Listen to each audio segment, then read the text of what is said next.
목사님 소개해 드리겠습니다. 우리 김락쿰 목사님이시고요. 저희 개인적으로는 저희 큰 이모의 아드님 되시는데요. 나이 차이가 좀 많아서요.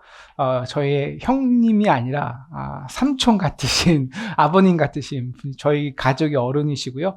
현재 캐나다에서 우리 그 큰 백인 교회에서 열심히 목회하시다가 일찍 은퇴하셔서 지금은 캐나다 지역 연합 신학교에서 상담 쪽으로 교수하고 계시고 글 쓰고 계시고 이렇게 후학에 위해서 열심히 사역하시고 계십니다. 한국에 방문하셔서 저희 교회에 설교해 주셔서 너무너무 감사하고요. 제가 내리교회에 있을 때 잠시 오셔서 제가 중학교 때 너무 많이 큰 은혜를 받은 설교들이 몇 개 있어요. 아직도 기억나는데요. 우리 오늘 참 크리스천이란 말씀 전해 주실 때 많은 은혜 받으시길 바랍니다. 목사님 올라오셔서 설교해 주시면 감사하겠습니다. 제가 아끼고 사랑하던 이성조 목사님 교회 신이 와서 이렇게 보니까 너무 좋아요. 제 마음이 너무 기뻐요. 사실 제가 한창 젊었을 때 인천 내리교회에서 중고등부 또는 대학부 사역한 적이 있습니다. 그때 우리 이 목사님은 요만한 그런 중학생이었어요. 참 세월이 많이 변했습니다.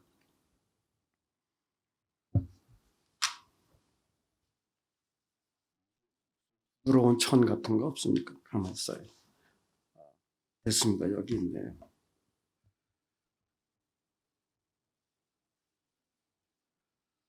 저는 이렇게 뵈니까 얼마나 반갑고 또 한편 제가 신이 나요.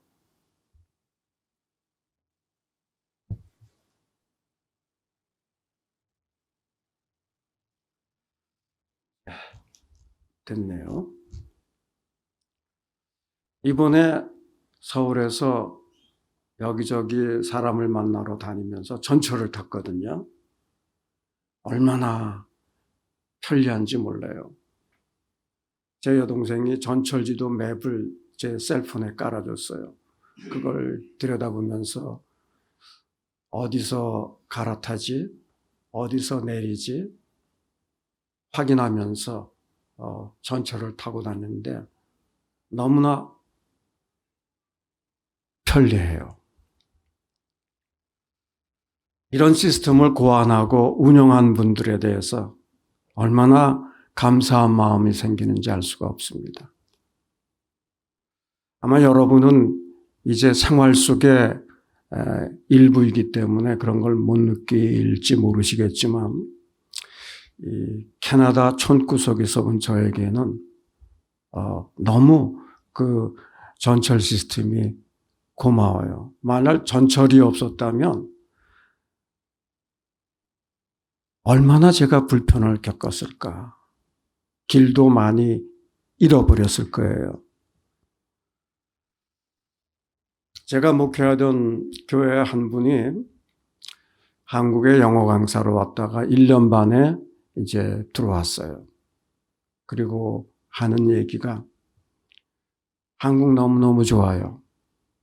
살기 좋아요. 여자들도 너무 세련되고 이뻐요. 그러면서 들어오면서 걸프렌드 한 분을 달고 들어왔어요. 부모와 친척들에게 보이고 결혼을 하겠다는 겁니다. 그리고 다시 한국 들어가서 살고 싶다는 거예요. 그러면서 하는 말이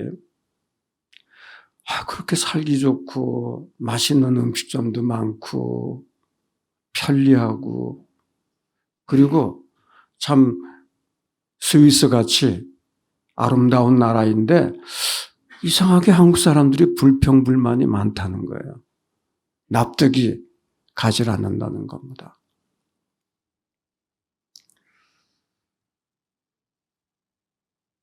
캐나다는요.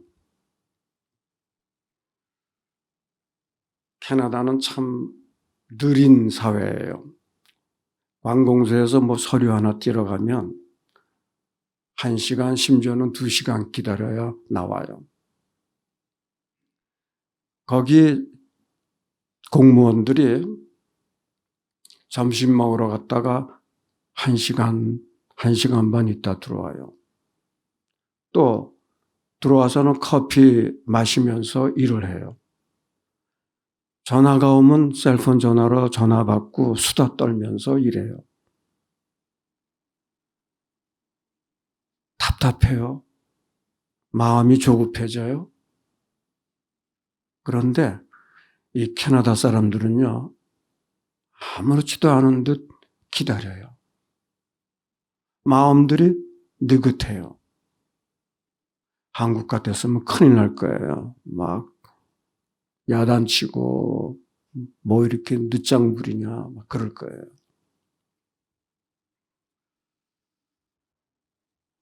산책할 때 사람들이 이제 강아지를 데리고 산책을 하는 사람들이 많아요.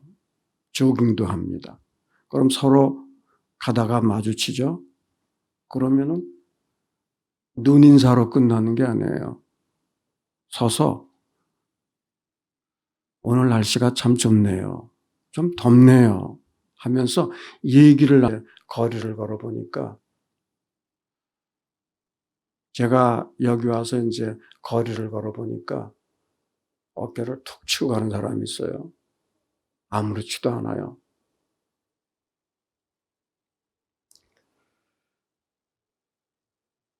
오늘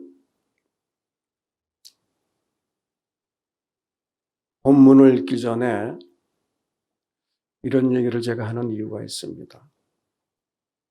이제 설교 내용과 관련되어 있기 때문에 그래요.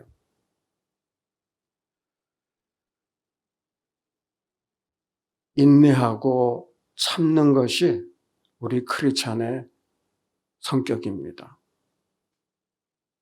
참는 자가 복이 있다 그랬어요. 한국은 재미있는 지역이고 캐나다는 재미없는 천국이다. 이런 말을 누가 하더라고요. 그런가요? 지옥은 아니죠. 지옥은 아닌데 그 정도로 좀 복잡하고 어수선한 면이 있다는 거겠죠. 오늘 요한복음 본문에서 주님은 우리 크리스천들을 친구라 이렇게 부르셨습니다. 한 사람 한 사람. 우리 인간은 하나님 보시기에 얼마나 공들여 만든 존재인지 모릅니다. 우리를 친구라고 부르셨어요. 이 시간 우리 최소한도 5분하고 인사를 나눕시다. 당신과 나는 주님의 친구이십니다. 한번 인사 나누죠. 최소한 5사람.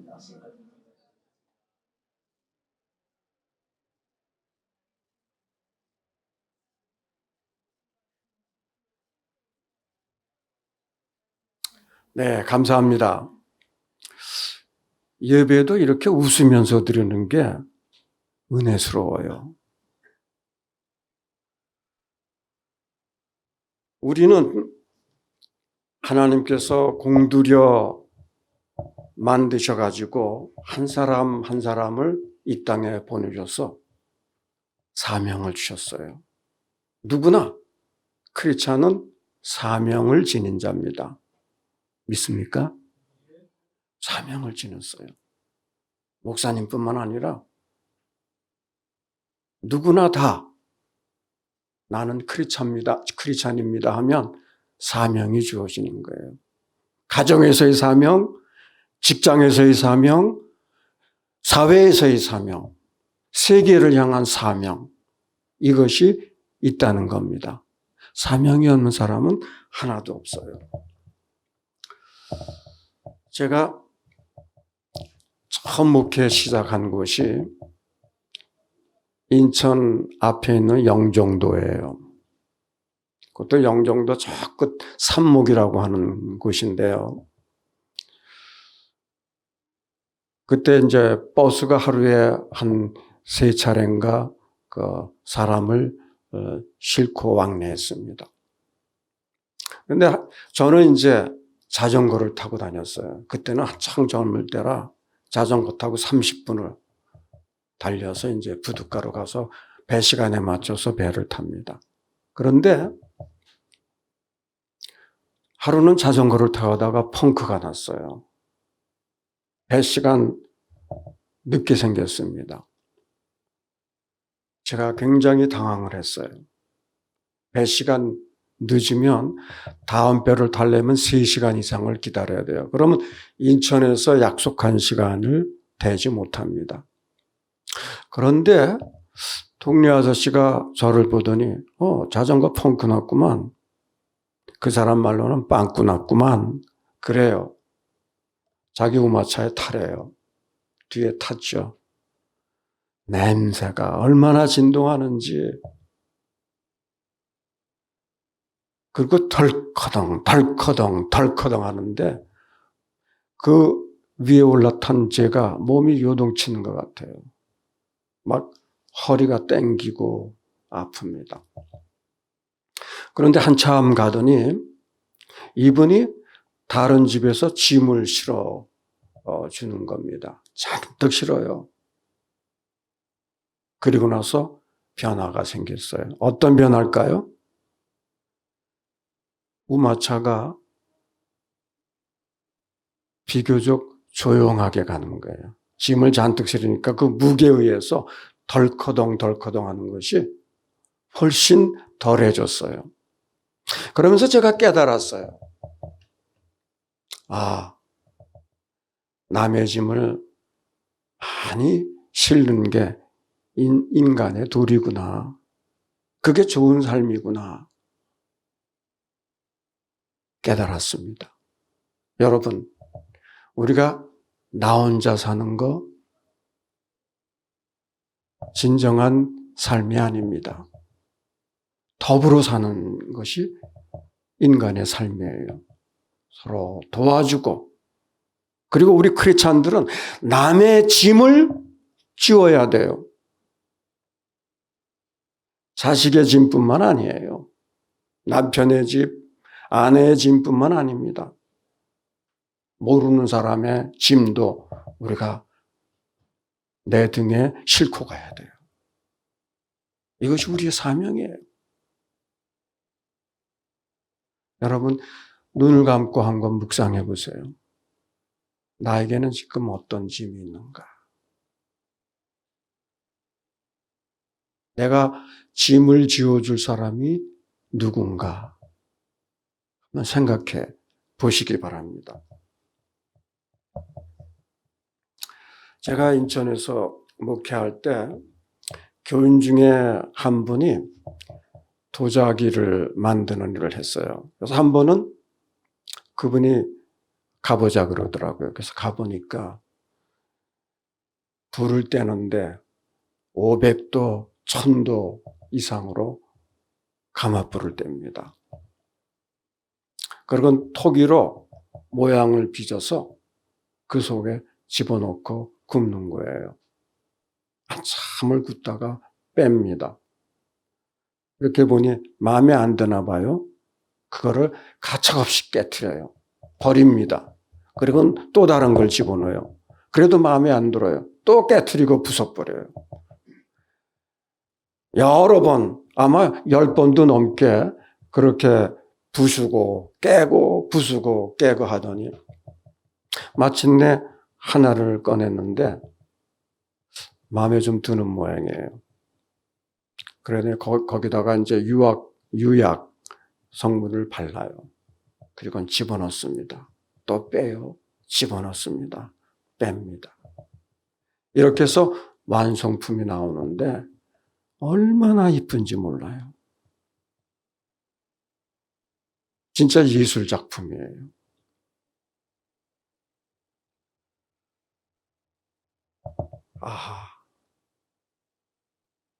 우리 크리스찬은 이런 단련을 통해서 좀 깨지고 부서지는 아픔을 통해서, 상실을 통해서 비로소 온전한 크리스찬 인품을 가지게 되는구나.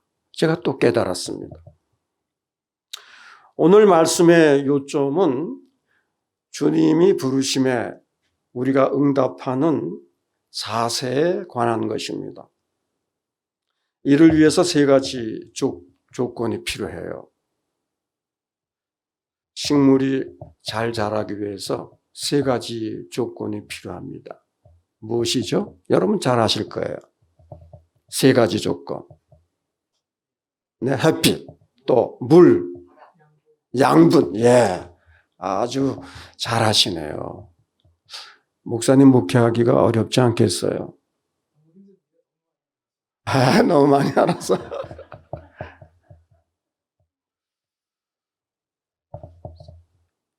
이 식물이 자라는데 필요한 세 가지를 비유해서 말씀을 드리고자 합니다. 첫째, 물이에요. 생명 현상을 위해서 절대적으로 물은 필요해요. 물이 신진대사를 돕습니다. 또 양분을 구석구석 날라줘요.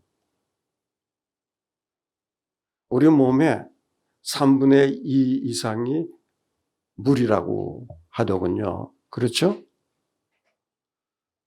물은 굉장히 중요해요. 영적으로 우리는 생명의 물이 필요합니다.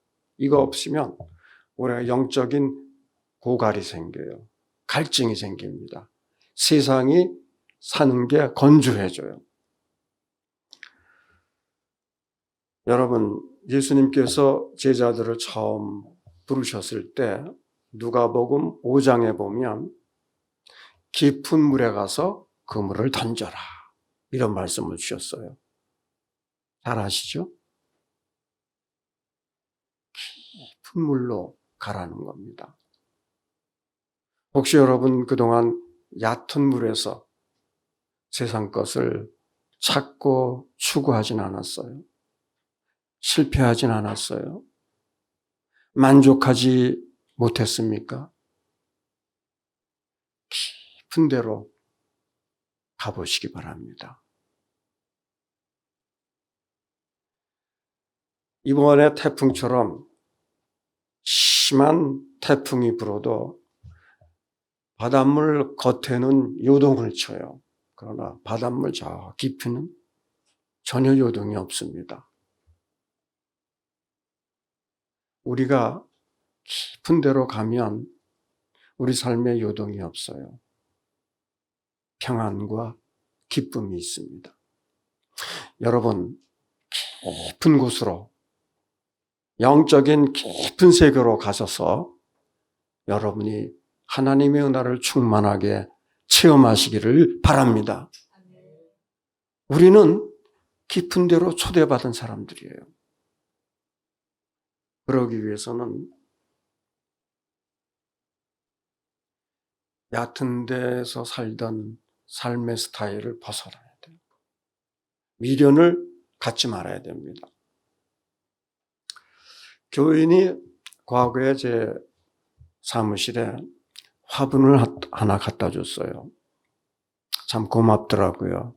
그래서 나름대로 열심히 물을 주었습니다. 그런데 한 달, 두 달 지나니까 시들시들해져요. 전 왜 그런지 몰랐습니다. 그러니까 물을 더 줬어요. 더 시들시들해지더라고요. 왜 그랬을까요? 네? 제가 햇볕에 놨죠. 그 상식은 있습니다. 거름을 주고 양분을 줘야 돼요. 근데 전혀 신경을 안 썼어요. 거름 준다는 건 생각을 못했습니다. 양분이 있어야 돼요. 우리 신자들은 말씀의 양분이 있어야 될 줄 믿습니다. 이 양분을 우리가 섭취해야 돼요. 그래야 영적으로도 우리가 성장해요. 그리고 결실을 맺게 됩니다. 하나님의 말씀은 우리 영적 생활에 중요한 양분이에요. 제가 여러분께 권할 수 있는 얘기는 매일 하루도 빠짐없이 아무리 바빠도 아무리 급한 일이 있어도 아무리 처리할 일이 중요한 일이 있어도 하나님의 말씀, 성경을 읽으세요. 이왕이면 하루에 한 구절씩 외우시기 바랍니다. 그렇게 하다 보면 불가능하세요? 하루 24시간, 8시간 자는 시간 빼고 16시간 동안에 성경 한 구절 외울 수 없을까요? 나는 도저히 못 외웁니다. 손 들어보세요. 한 분도 안 계시네요. 외우세요. 암송하면 그 말씀이 나도 모르는 사이에 또 어떤 어려운 일 당할 때 그 말씀이 문득 우리 마음을 스쳐갑니다. 내 심장을 때려요. 그러면서 해결책을 발견하게 됩니다. 문제의 열쇠를 발견하게 돼요. 저는 이런 경험을 합니다. 하나님의 말씀은 날선 검과 같다 그랬어요. 때로는 우리가 칼로 쳐야 될 것이 있어요. 불필요한 것을 싹둑 잘라버려야 됩니다. 하나님의 말씀으로 우리가 무장해야 돼요. 말씀은 생동감이 있는 겁니다. 살아있는 말씀이에요. 이 말씀을 통해서 우리가 승리하는 삶을 살아야 되겠습니다. 시련과 폭풍이 때때로 오죠. 말씀이 역사합니다. 말씀 때문에 내가 그것을 극복할 수가 있어요. 시련은, 인생의 폭풍은 사실 우리의 삶의 뿌리를 더 깊이 하나님께 내리는 그러한 기회를 줍니다. 제가 종종 이제 산책을 하는데 저희 집 근처에 숲이 있어요. 걷다 보면 나무들이 쓰러져 있어요. 왜 그럴까요? 뿌리가 약하기 때문에. 견고하게 땅 밑으로 박질 못했기 때문입니다. 그냥 쓰러져요.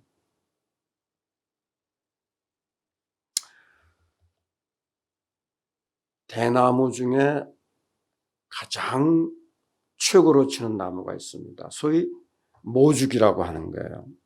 근데 이 나무는 씨를 뿌리잖아요. 1년 지나도 2년 지나도 싹이 안 올라와요. 3년 안 올라와요. 5년 돼야 싹이 올라오기 시작합니다. 그런데 기이한 것은 일단 싹이 올라오잖아요. 그 다음엔 쭉쭉 자라요.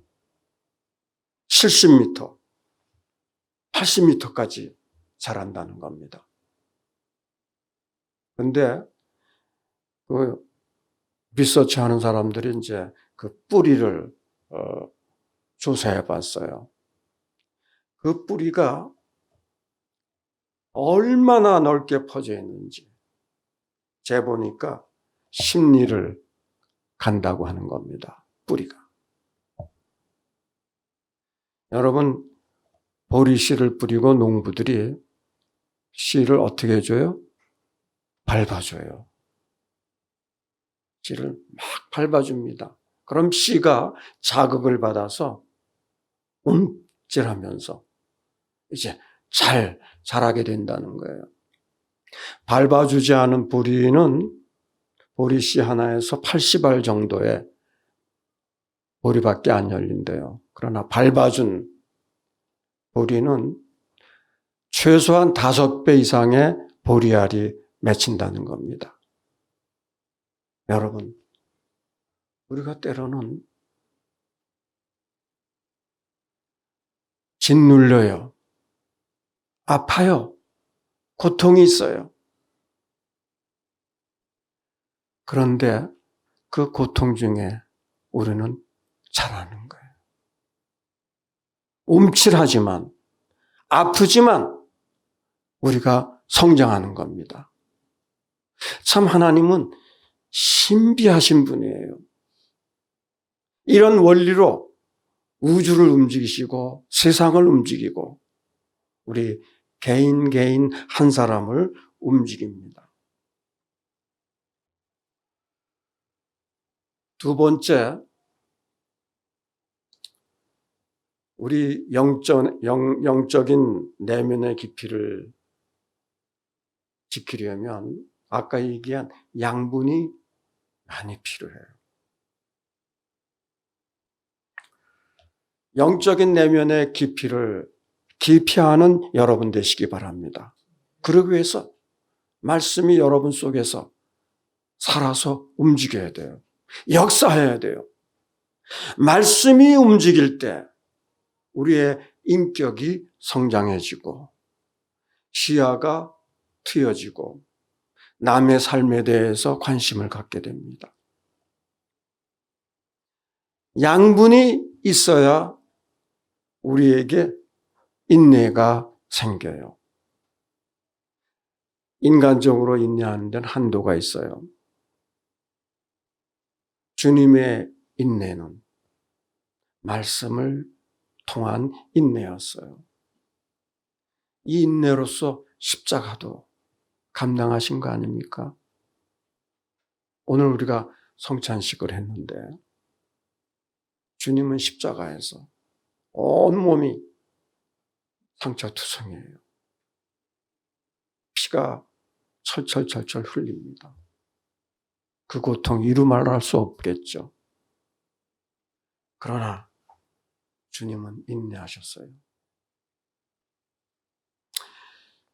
인내는 어질인과 관련되어 있습니다. 이는 여러 가지 의미가 있더군요. 사랑, 인내, 동정, 관심, 온유, 멋짐 이런 의미가 다 포함되어 있어요. 그래서 이 동양에서 얘기하는 이는 굉장히 중요한 개념이에요. 어떤 경우를 만나도 끝까지 인내하며 마음의 온유함과 평안을 지닐 수가 있어요. 여러분, 이 인을 가지게 되기를 바랍니다. 끝까지 참을 수 있는 인. 어떤 십자가도 감당할 수 있는 인. 어떤 분노도 참을 수 있는 인을 가지게 되기를 바랍니다. 저는 이제 나이가 들어가면서 다른 사람들에게 패기지지 않고 끝까지 똑똑한 정신으로 살고 싶습니다. 온유한 얼굴을 가지고 살고 싶어요. 어떠세요? 제 얼굴 지금 온유해 보이세요? 여러분이 온유하다면 온유한 것 같습니다. 근데 때로는 제 얼굴이 일그러져요. 제 아내는 아마 알 거예요. 인을 아직 끝까지 인을 지니지 못하고 있어요. 믿음은 말씀에 충분한 그 양분을 받아야지만 잘 자라고 남에게 덕을 끼치고 또 결단력 있는 삶을 살 수가 있습니다. 제가 그동안 캐네디언 현지인 교회에서 한 25년 일했는데 최근에 은퇴했습니다. 이분들이 왜 동양인, 그것도 왜소한 사람을 청빙해서 목사로 불렀는가? 제가 생각을 해보게 됩니다. 참, 그 이유를 제가 몇 가지로 생각했는데, 여러분 한번, 그 이유가 뭘까? 답을 찾으시기를 바랍니다. 이 사람들은 성경을 우리처럼 많이 안 읽어요.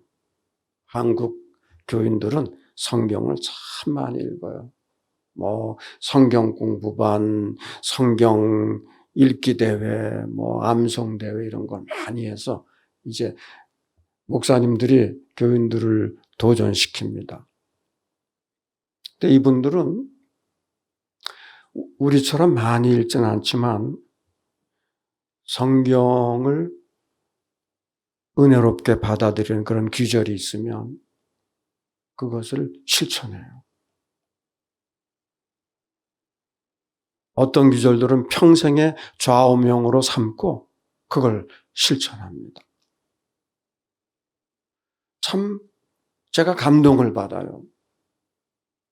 어떻게 저런 걸 실천하고 흔들리지 않고 신앙생활을 할 수 있을까?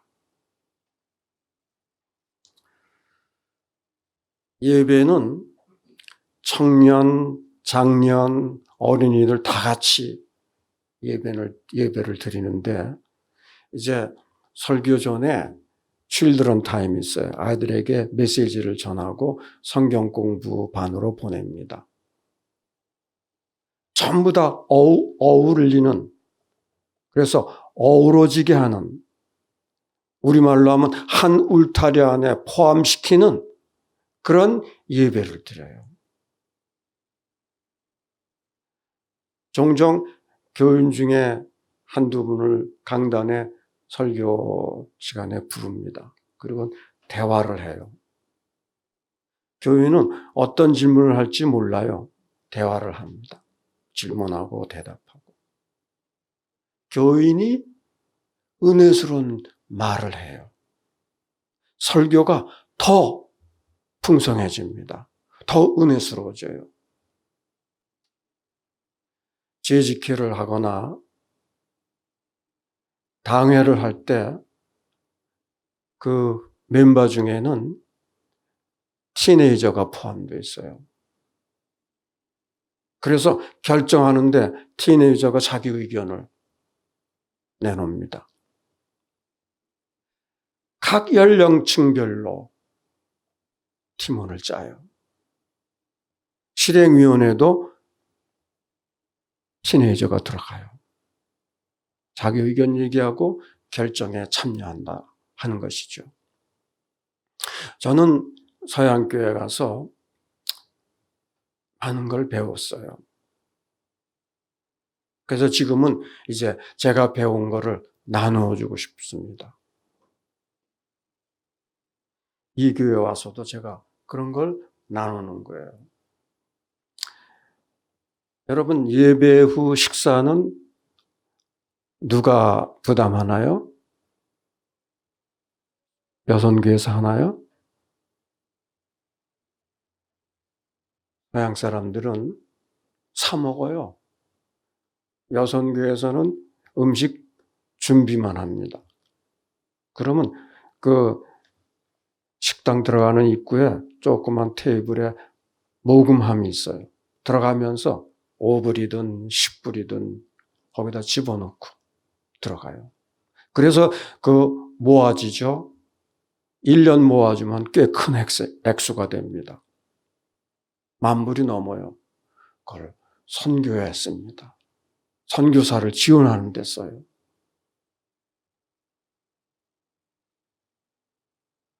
토기장이 교회는 어떠세요?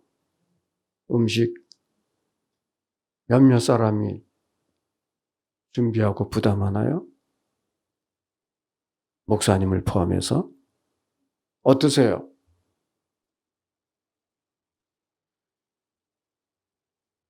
서양 사람들은 공짜를 싫어해요. 내가 사먹어야 된다라고 하는 개념이 아주 머릿속에 박혀 있습니다. 제가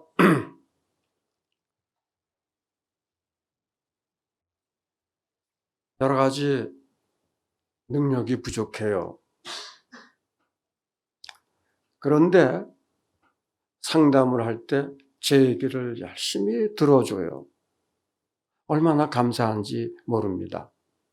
근데 제 얘기를 그분이 듣기 전에 제가 할 일이 있어요. 뭘까요?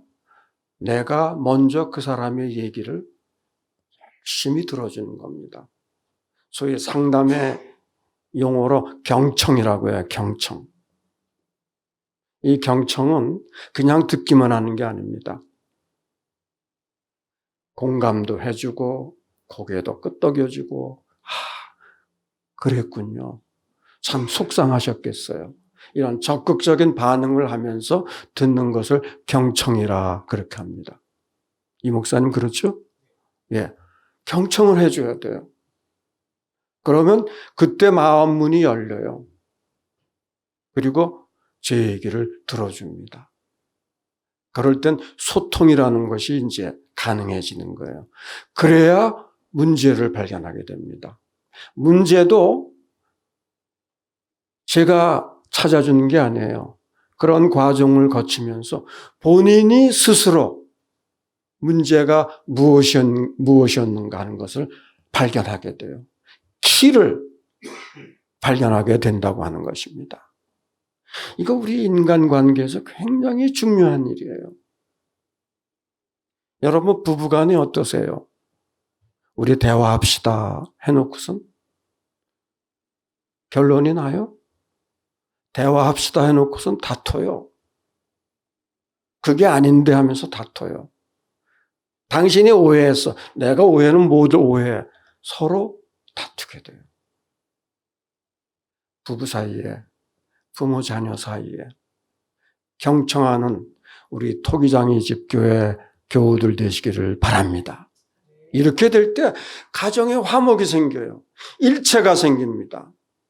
하는 일이 잘 풀리게 되어 있어요. 세 번째로 햇빛이 필요합니다.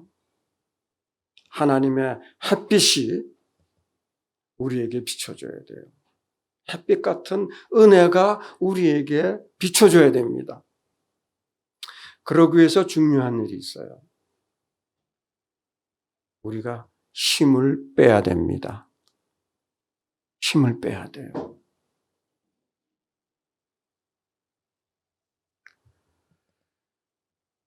제가 은퇴했어도 종종 설교 부탁을 받습니다.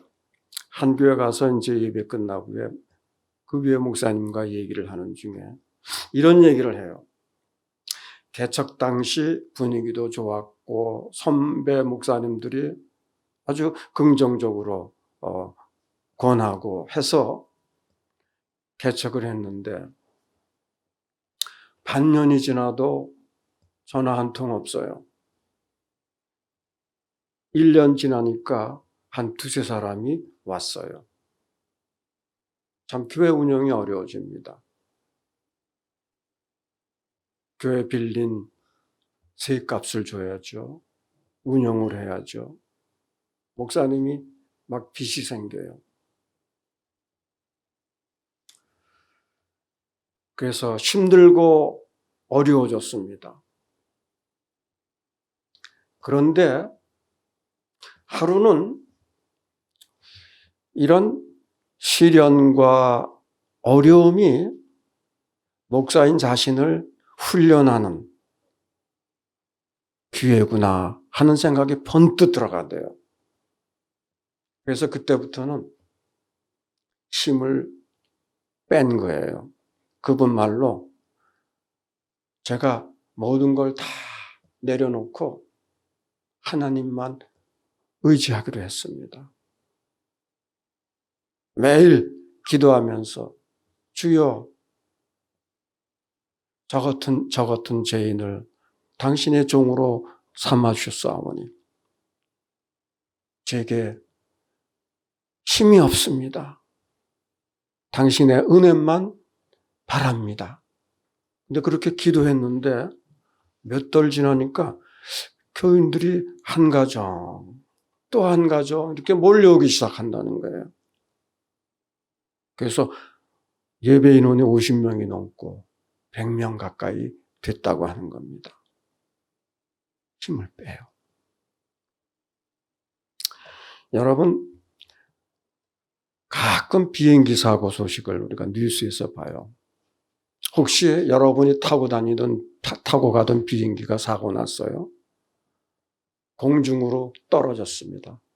내동댕이 쳤어. 여러분 어떻게 하시겠어요? 제가 사는 방법 가르쳐 드리겠습니다.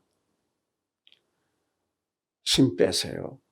그리고 팔과 다리를 힘 빼고 쭉 벌리세요.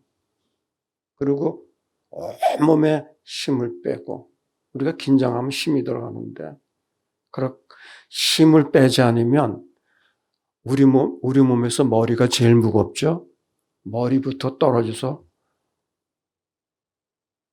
십중팔구 죽게 된다는 겁니다.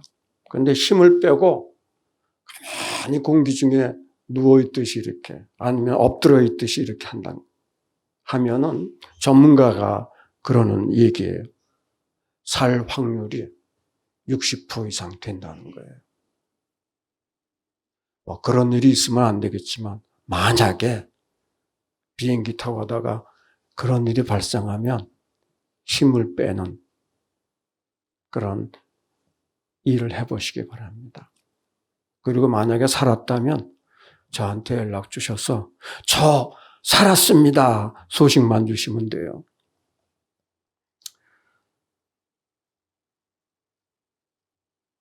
여러분, 하나님이 친히 정성껏 빚으셔서 이 땅에 우리를 보내주셨어요. 크리스찬이 되게 하셨습니다.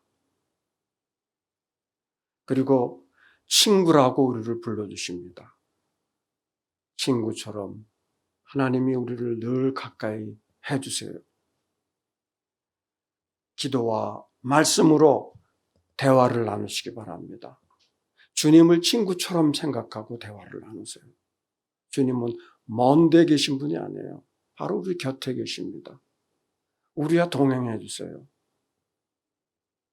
힘을 빼시고 전부여 의지 없어서 손 들고 옵니다. 주님을 의지하세요. 주님께서 힘 빼신 여러분, 하나님만 의지하는 여러분, 햇빛 같은 은총으로 채워주실 줄 믿습니다.